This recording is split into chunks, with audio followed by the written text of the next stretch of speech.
www.Dracula by Bram Stoker. Chapter 5. Letter from Miss Mina Murray to Miss Lucy Westenra, 9th of May. My dearest Lucy, forgive my long delay in writing, but I have been simply overwhelmed with work. The life of an assistant schoolmistress is sometimes trying. I am longing to be with you and by the sea, where we can talk together freely and build our castles in the air. I have been working very hard lately because I want to keep up with Jonathan's studies, and I have been practicing shorthand very assiduously. When we are married, I shall be able to be useful to Jonathan, and if I can stenograph well enough, I can take down what he wants to say in this way and write it out for him on the typewriter, at which also I am practicing very hard. He and I sometimes write letters in shorthand, and he is keeping a stenographic journal of his travels abroad.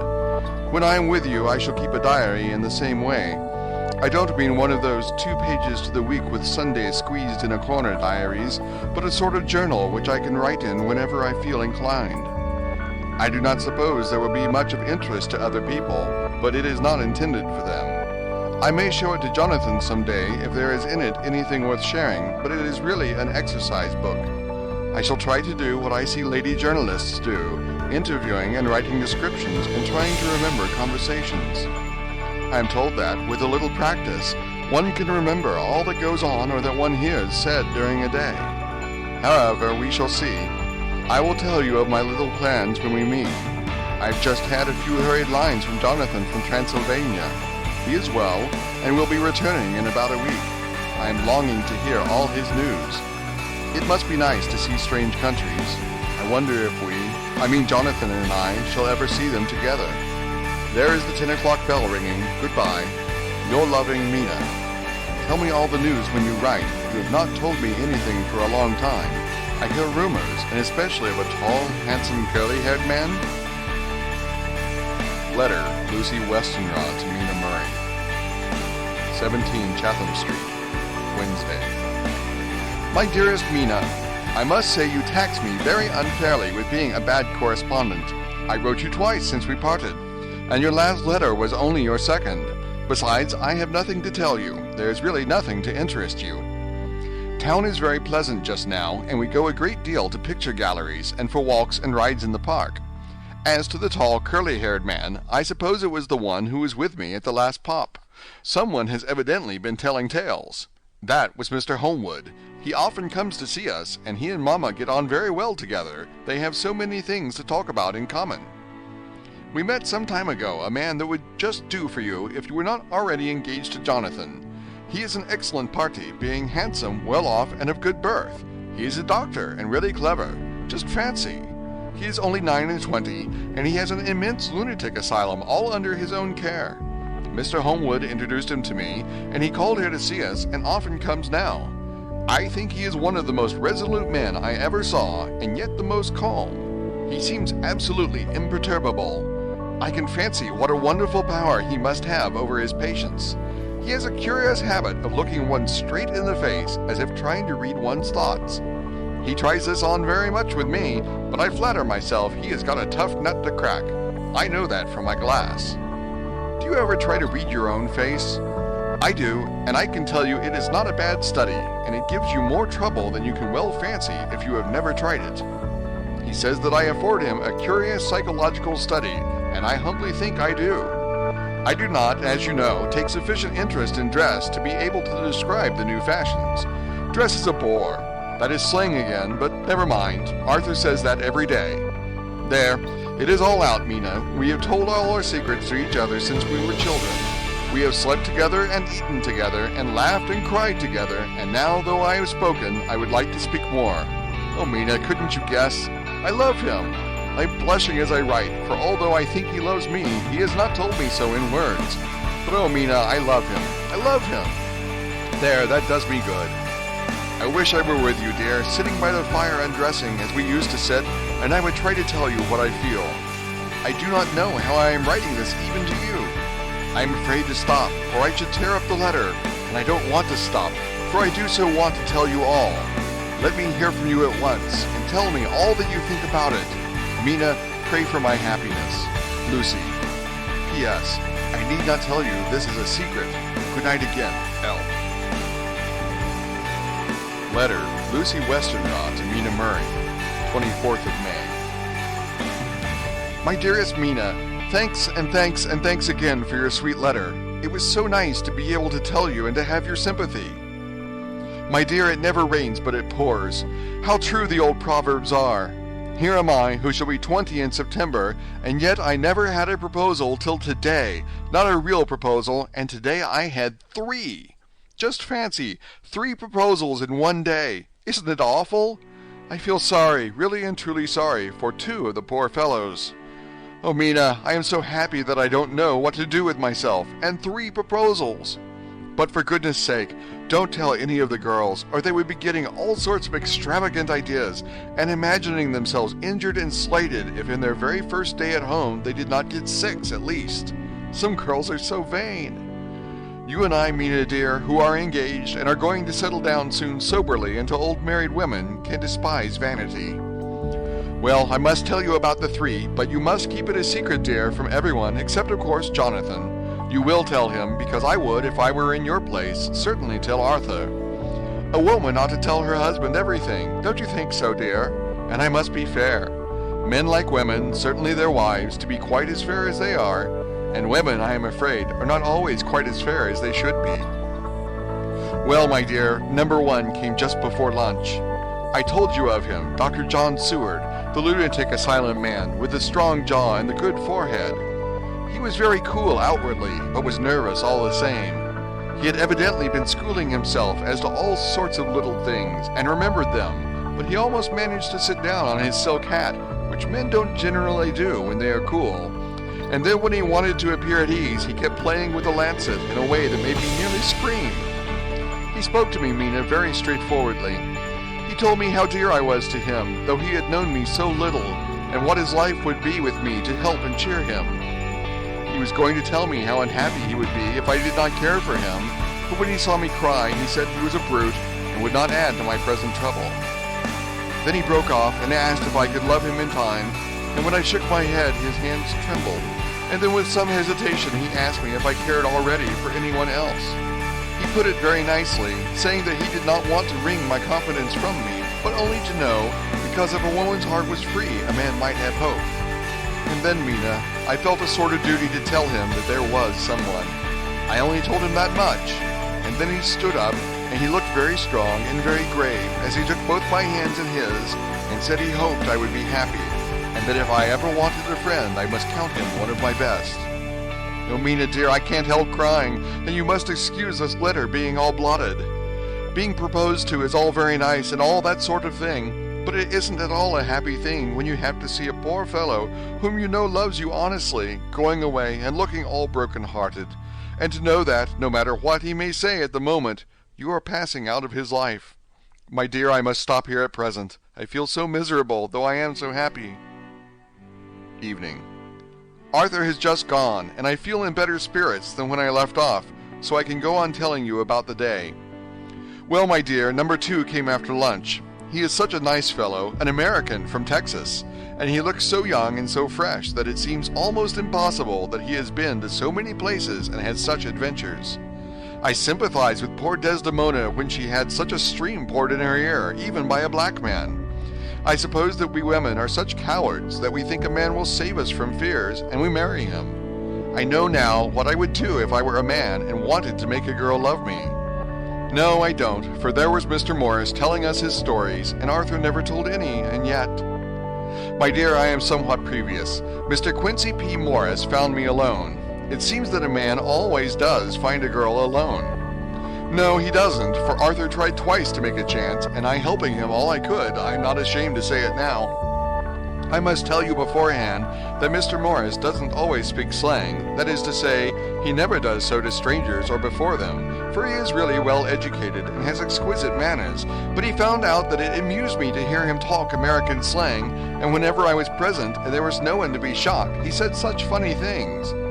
I am afraid, my dear, he has to invent it all, for it fits exactly into whatever else he has to say. But this is a way slang has. I do not know myself if I shall ever speak slang. I do not know if Arthur likes it, as I have never heard him use any as yet. Well, Mr. Morris sat down beside me and looked as happy and jolly as he could, but I could see all the same that he was very nervous. He took my hand in his and said ever so sweetly, "Miss Lucy, I know I ain't good enough to regulate the fixings of your little shoes, but I guess if you wait till you find a man that is, you will go join them 7 young women with the lamps when you quit. Won't you just hitch up alongside of me and let us go down the long road together, driving in double harness?" Well, he did look so good-humored and so jolly that it didn't seem half so hard to refuse him as it did poor Dr. Seward. So I said, as lightly as I could, that I did not know anything of hitching, and that I wasn't broken to harness at all yet. Then he said that he had spoken in a light manner, and he hoped that if he had made a mistake in doing so on so grave, so momentous an occasion for him, I would forgive him. He really did look serious when he was saying it, and I couldn't help feeling a sort of exultation that he was number 2 in one day. And then, my dear, before I could say a word, he began pouring out a perfect torrent of love-making, laying his very heart and soul at my feet. He looked so earnest over it that I shall never again think that a man must be playful always and never earnest because he is merry at times. I suppose he saw something in my face which checked him, for he suddenly stopped and said with a sort of manly fervor that I could have loved him for if I had been free. "Lucy, you are an honest-hearted girl, I know. I should not be here speaking to you as I am now if I did not believe you clean grit, right through to the very depths of your soul. Tell me, like one good fellow to another, is there anyone else that you care for? And if there is, I'll never trouble you a hair's breadth again, but will be, if you will let me, a very faithful friend." My dear Mina, why are men so noble when we women are so little worthy of them? Here was I almost making fun of this great-hearted true gentleman. I burst into tears. I am afraid, my dear, you will think this a very sloppy letter in more ways than one, and I really felt very badly. Why can't they let a girl marry 3 men, or as many as want her, and save all this trouble? But this is heresy, and I must not say it. I am glad to say that, though I was crying, I was able to look into Mr. Morris's brave eyes, and I told him out straight. Yes, there is someone I love, though he has not told me yet that he even loves me.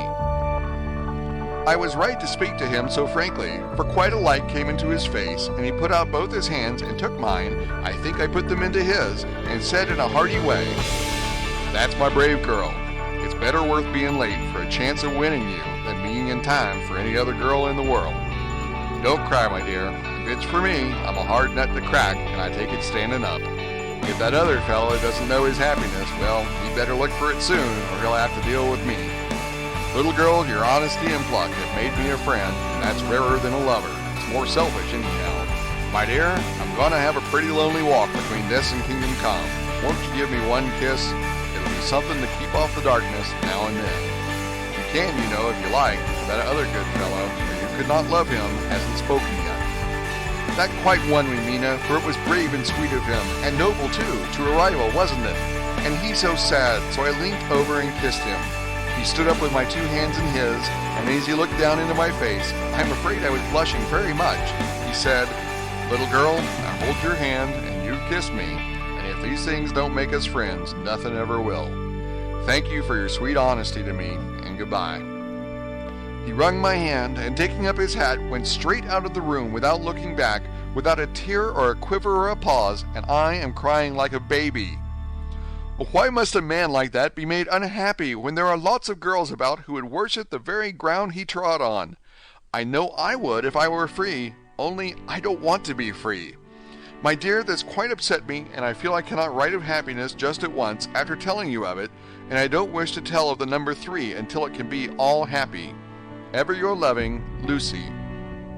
P.S. Oh, about number 3, I needn't tell you of number 3, need I? Besides, it was all so confused. It seemed only a moment from his coming into the room till both his arms were round me and he was kissing me. I am very, very happy, and I don't know what I have done to deserve it. I must only try in the future to show that I am not ungrateful to God for all his goodness to me in sending to me such a lover, such a husband, and such a friend. Goodbye. Dr. Seward's diary, kept in phonograph. May 25th. Ebb tide and appetite today. Cannot eat, cannot rest, so diary instead. Since my rebuff of yesterday, I have a sort of empty feeling. Nothing in the world seems of sufficient importance to be worth the doing. As I knew that the only cure for this sort of thing was work, I went amongst the patients. I picked out one who has afforded me a study of much interest. He is so quaint that I am determined to understand him as well as I can. Today I seem to get nearer than ever before to the heart of his mystery. I questioned him more fully than I had ever done, with a view to making myself master of the facts of his hallucination. In my manner of doing it there was, I now see, something of cruelty. I seemed to wish to keep him to the point of his madness, a thing which I avoid with the patients as I would the mouth of hell. Memorandum. Under what circumstances would I not avoid the pit of hell? Omnia Rome Venalia sunt. Hell has its price. If there be anything behind this instinct, it will be valuable to trace it afterwards accurately, so I had better commence to do so, therefore. R.M. Renfield, age 59. Sanguine temperament, great physical strength, morbidly excitable, periods of gloom, ending in some fixed idea which I cannot make out. I presume that the sanguine temperament itself and the disturbing influence end in a mentally accomplished finish. A possibly dangerous man, probably dangerous if unselfish. In selfish men, caution is as secure an armor for their foes as for themselves. What I think of on this point is, when self is the fixed point, the centripetal force is balanced with the centrifugal.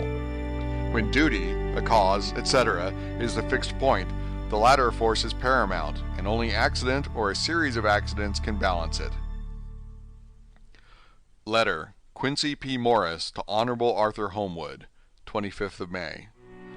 My dear Art, we've told yarns by the campfire in the prairies, and dressed one another's wounds after trying a landing at the Marquesas, and drunk healths on the shore of Titicaca.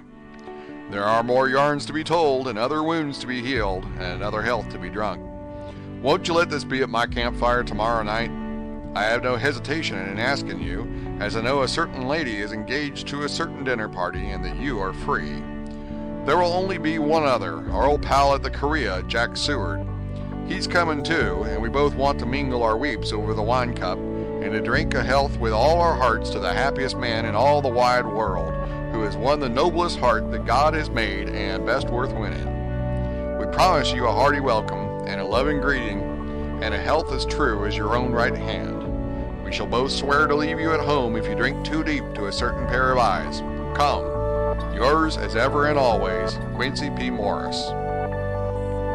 Telegram from Arthur Holmwood to Quincy P. Morris, 26th of May. Count me in every time. I bear messages which will make both your ears tingle. Art. End of chapter 5.